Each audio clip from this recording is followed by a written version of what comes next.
n'abandonnez pas effectivement. Donc vous pouvez éventuellement changer sur le lieu de travail certaines choses qui vous permettent de gagner en bien-être, ou négocier éventuellement un changement de service si là c'est plus possible pour vous, ou négocier éventuellement positivement un départ pour repartir chez un autre employeur.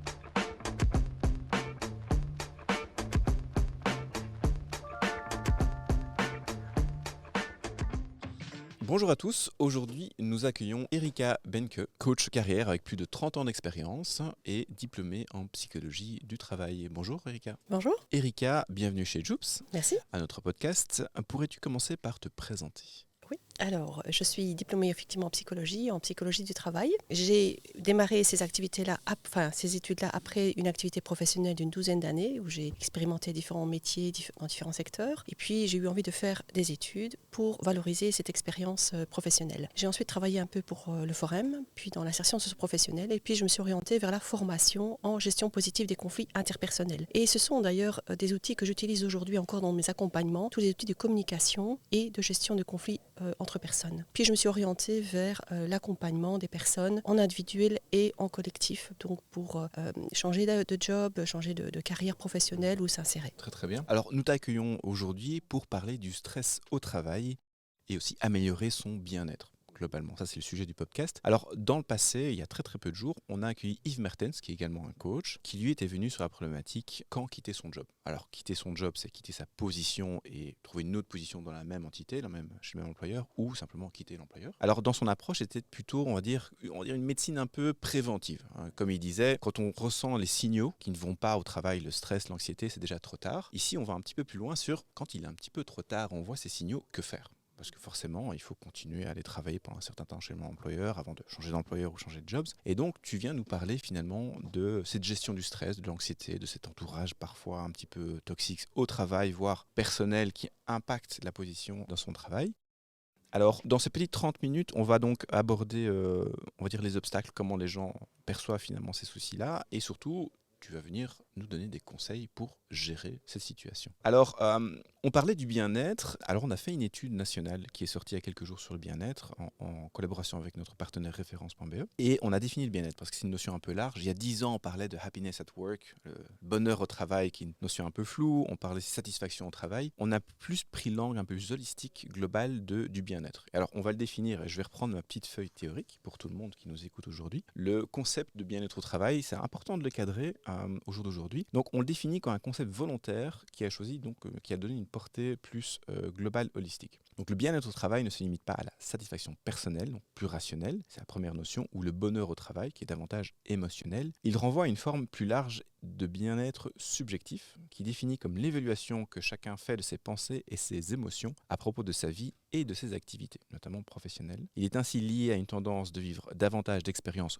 positives versus négatives. Donc cette balance-là à récupérer. Alors, cette définition ne vient pas de nulle part, donc c'est aussi une définition qui vient du milieu académique. Donc cette conception plus complète du bien-être englobe les dimensions essentielles telles que la santé physique et mentale, on en parlera aussi l'impact avec toi, l'équilibre entre vie privée et vie professionnelle, la stabilité de l'emploi et la qualité de l'environnement du travail. Donc c'est définitivement très très global et holistique, un peu large, mais aujourd'hui notre objectif est donc de recentrer la discussion vraiment sur ce stress au travail et améliorer ses quotidiens. Donc le premier obstacle qu'on peut rencontrer, c'est cette pression, cette demande d'urgence. On le voit surtout dans cette économie actuelle géopolitique un peu compliquée et aussi l'impact des technologies, on est vraiment dans l'urgence. C'est vrai que les managers ont des plans d'affaires sur 2-3 ans un peu flous, mais très concrets sur 6 mois, donc ils sont surtout dans l'instant et forcément demandent souvent à leurs collaborateurs de tout faire dans l'urgence. Pour répondre à cette question, effectivement, donc il y a plusieurs choses à prendre en compte par rapport à la pression. Donc il peut y avoir la pression par rapport à des charges réelles, mais aussi par rapport à des charges perçues par la personne, par la partie subjective de la personne. Donc il y a des pressions qui sont liées effectivement à la productivité, à la rentabilité. Donc on va passer par exemple de 4 entretiens à 6 entretiens. On va demander de remplir des dossiers de subsides en plus du travail déjà à fournir. En plus de la charge habituelle. Voilà, c'est ça. Et à côté de ça, il y a aussi la manière dont on perçoit les choses. Donc soi-même, on peut aussi se mettre la pression. Donc en demandant par exemple pas de préciser ce qui est attendu ou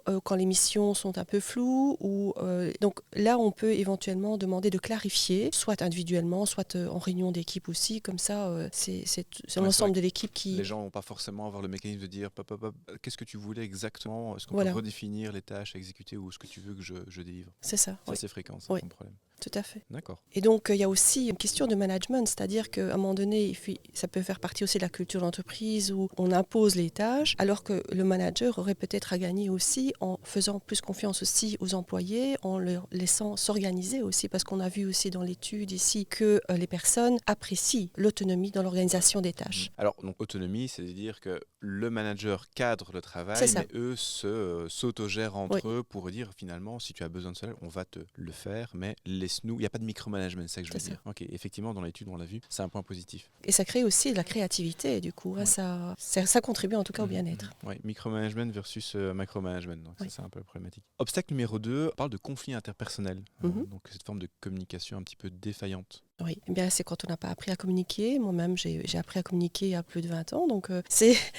on pense qu'on communique quand on est jeune, mais en fait, bien communiquer, c'est respecter aussi l'autre. Donc, c'est par exemple, on peut recevoir des critiques, mais c'est pas fait exprès, hein, mais c'est maladroit en disant quoi, t'as toujours pas fini, c'est à cette heure-ci que tu termines, enfin, mais tu comprends vraiment rien. Ce sont des petites critiques qu'on ne se rend pas compte, mais ça peut vraiment détruire l'estime de soi de la personne. Et donc, on peut faire face à ça. Il y a des techniques de communication pour clarifier, revenir sur la critique. Ça peut être aussi des attentes irréalistes qu'il faut un peu recadrer en mettant ses limites. Donc ça, c'est aussi important qu'on puisse faire ça. D'hygiène de communication, C'est ça, on peut dire ça. On peut dire ça, tout oui. à fait. C'est vrai que les pics d'un manager le lundi matin, quand on a terminé tard le vendredi et qu'on arrive le pied lourd au travail, ça fait mal. C'est dire qu'on devrait faire des efforts côté management et aussi employé, recevoir la critique et donner une critique constructive. Tout à fait. Donc, on n'est pas contre la critique, bien sûr, mais il y a des manières de critiquer. Et en recevant la critique, on peut aussi de clarifier, choisir le moment aussi, peut-être pas devant tout le monde. Parfois,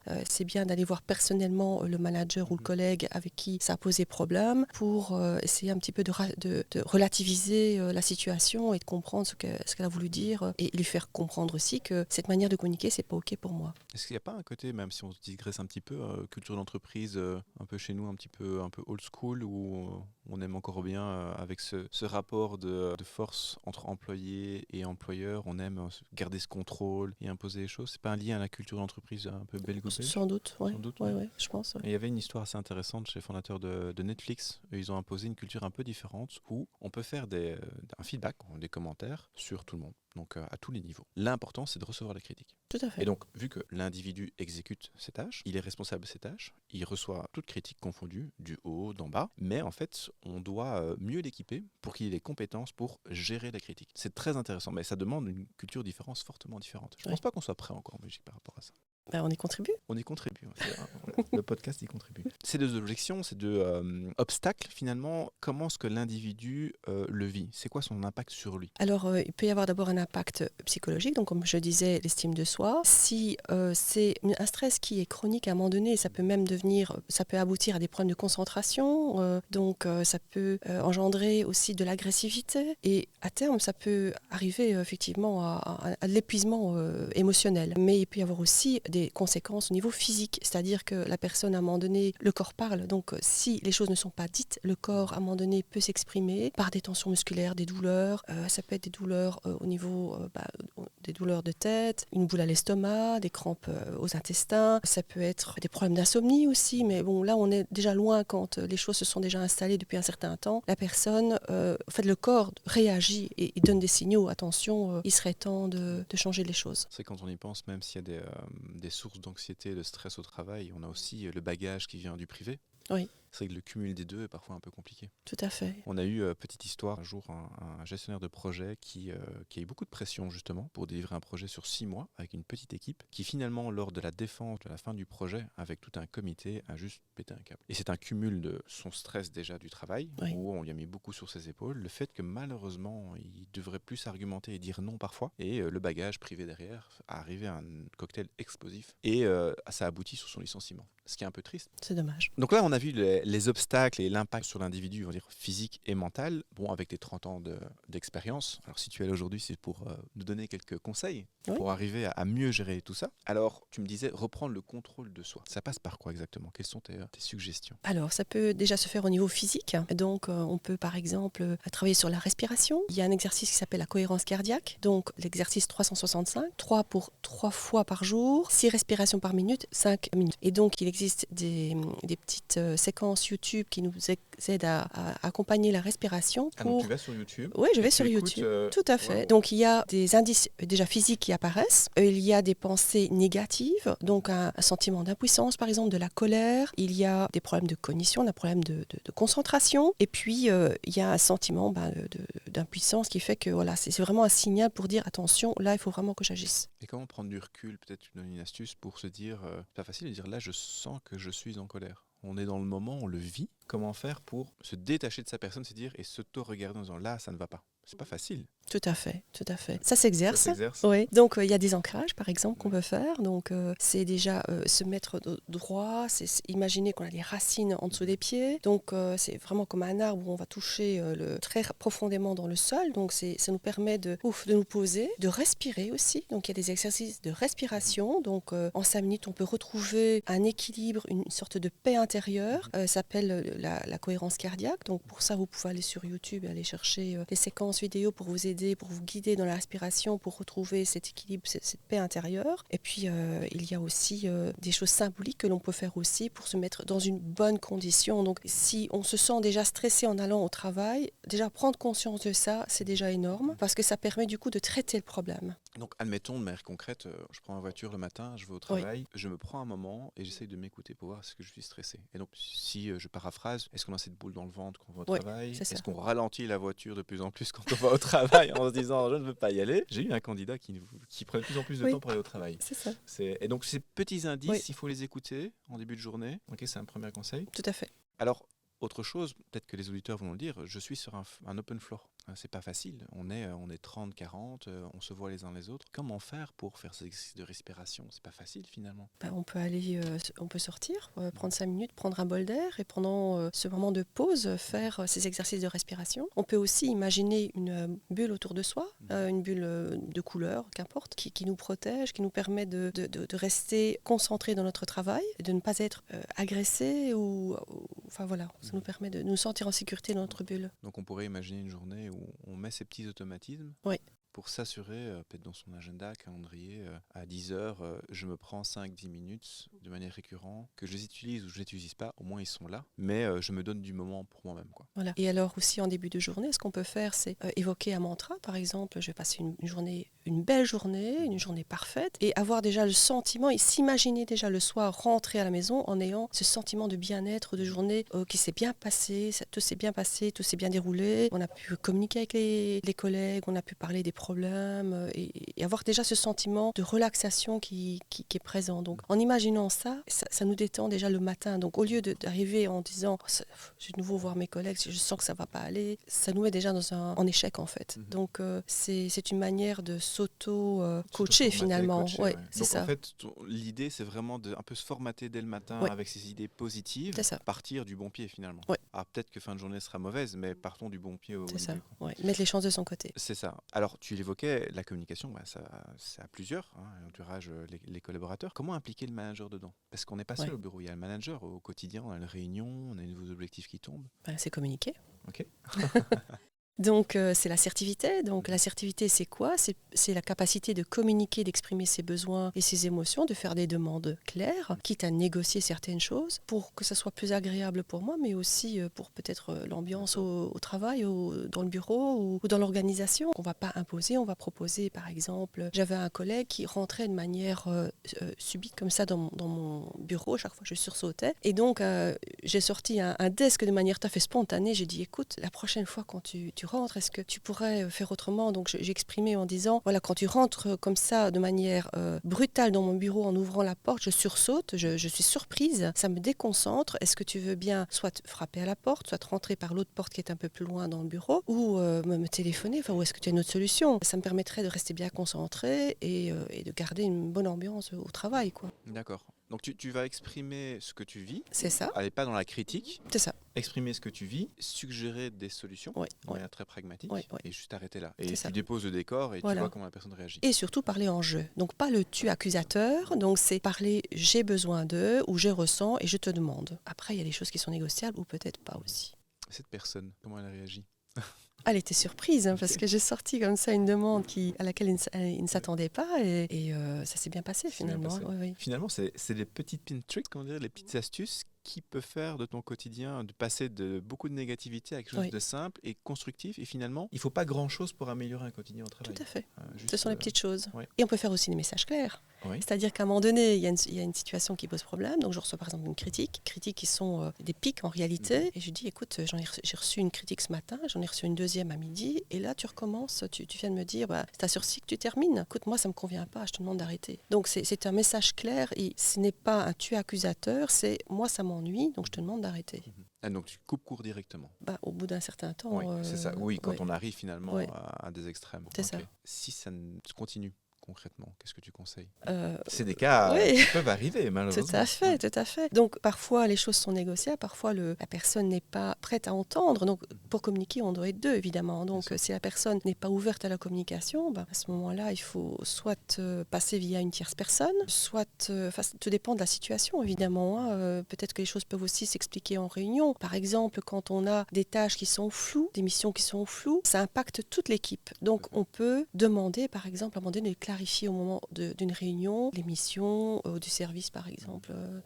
Et ça permet du coup de chacun poser des questions et de recevoir en même temps les informations et pouvoir peut-être négocier. C'est vrai qu'on ne le dira jamais assez, c'est au lieu d'accepter directement une mission, une tâche, c'est ça. On ne dit pas non forcément, il faut rester ouvert, mais reposer des questions pour redéfinir, pour être sûr finalement quand une tâche est bien déterminée, on a beaucoup plus simple à l'exécuter. Mais effectivement, on accepte, et alors on le voit ça avec des profils plus jeunes qui sont assez impressionnés en entreprise et qui disent oui, retournent vers leur bureau et se disent qu'est-ce que je vais faire? Et effectivement, on n'ose pas. On n'ose pas, on perd un peu de temps, et donc forcément on perd du temps, on a plus de pression, et c'est un cercle un peu... Et on peut faire du mauvais travail à un moment donné, et ça peut être très contre-productif finalement au sein du service et pour l'entreprise. Donc l'employeur a tout intérêt aussi de créer ces espaces de parole et de communication avec les employés. Que peut faire justement un employeur, un manager ou un team leader quand il est face, et il devrait le savoir vu qu'il est team leader ou manager, que face à lui des gens vont simplement accepter une tâche, qu'est-ce qu'il pourrait faire pour s'assurer que la tâche est bien comprise et éviter ces effets néfastes, aux effets de bord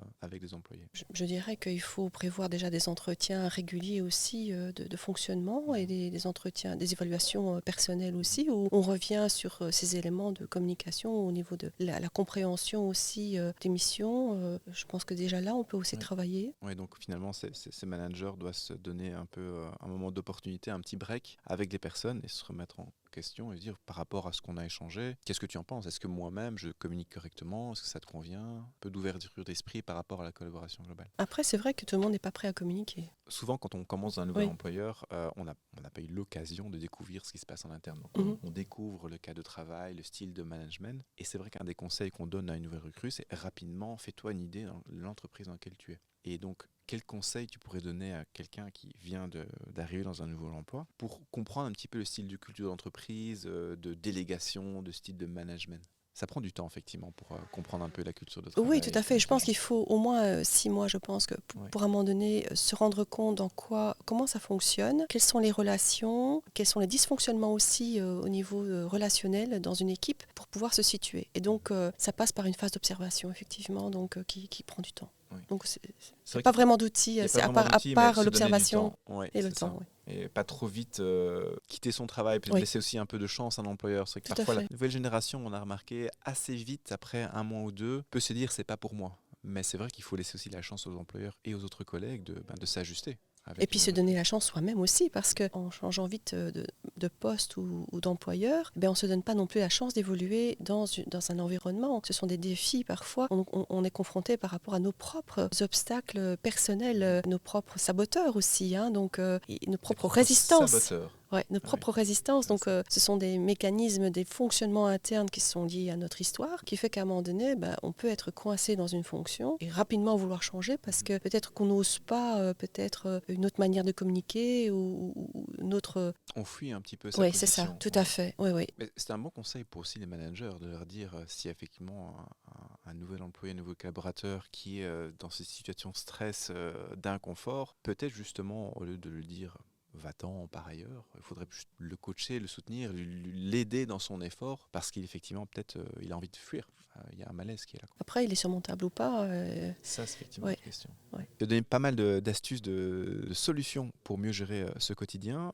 Il y a d'autres choses à laquelle tu penses? Oui, alors je pense à quelque chose de symbolique aussi, qui est l'arbre à soucis. Donc, L'arbre à soucis. L'arbre à soucis. Alors, je vais raconter Vas-y, l'histoire. vas-y, je t'en prie. Donc, une personne qui, donc sa grange est détruite suite à une tempête et il fait appel à un menuisier. Le menuisier arrive, mais en retard parce qu'il a crevé. Donc, il a crevé un pneu en allant sur le chantier. Donc, il se met à l'ouvrage, il travaille toute la journée de manière acharnée, il casse un outil. Et au moment où il veut rentrer chez lui, la voiture ne démarre pas. Et donc, il est très, très embêté. Et la personne qui l'a appelé va le reconduire chez lui. Surtout, le chemin, il est très, très fermé, tendu. On voit que il n'est pas bien. Il arrive chez lui, il sort. Le menuisier sort et dans l'allée, il touche un arbre. Et puis, il ouvre la porte de chez lui et il embrasse ses enfants, sa femme. Et c'est un tout autre homme. Et l'employeur, enfin la personne qui l'a embauché, il est tout étonné, il se demande quoi. Et donc, quand le menuisier le raccompagne vers sa voiture, il lui pose la question, mais c'est quoi qu'est-ce qui s'est passé que tu es très différent qu'est-ce que tu as fait? C'est quoi pourquoi tu as touché l'arbre? Et il lui dit, écoute,